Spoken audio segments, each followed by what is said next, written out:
Assalamualaikum warahmatullahi wabarakatuh.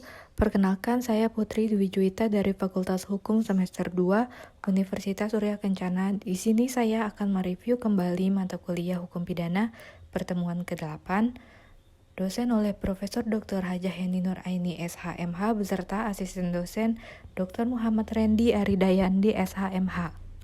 Selanjutnya bab 5, sifat melawan hukum.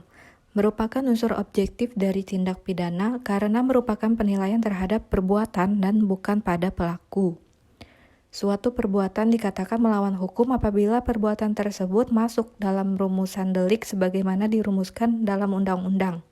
Perbuatan yang memenuhi rumusan dalam undang-undang tersebut tidak selalu bersifat melawan hukum, sebab mungkin ada hal yang dapat menghilangkan sifat melawan hukum perbuatan tersebut.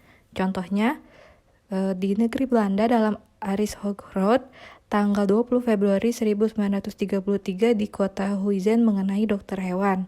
Dan di Indonesia putusan Mari pada bulan Januari 1966 dengan kasus Markus Effendi. Sifat melawan hukum terdiri dari yang pertama, sifat melawan hukum formil.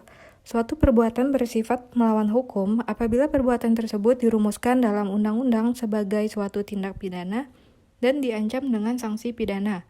Kemudian yang kedua, perbuatan tersebut dapat dihapus sifat melawan hukumnya apabila diatur berdasarkan undang-undang. Jadi menurut ajaran ini, melawan hukum sama dengan melawan atau bertentangan dengan undang-undang tertulis. Selanjutnya, melawan hukum formil. Perbuatan itu bersifat melawan hukum apabila dirumuskan sebagai tindak pidana dalam undang-undang dan diberikan sanksi. Sifat melawan hukum dapat dihapus apabila diatur berdasarkan undang-undang. Jadi melawan hukum sama dengan bertentangan dengan undang-undang tertulis. Yang kedua, melawan hukum material.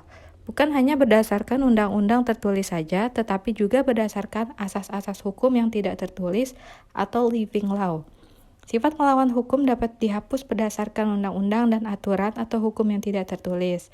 Jadi, melawan hukum sama dengan bertentangan dengan undang-undang atau hukum tertulis dan hukum tidak tertulis atau kebiasaan.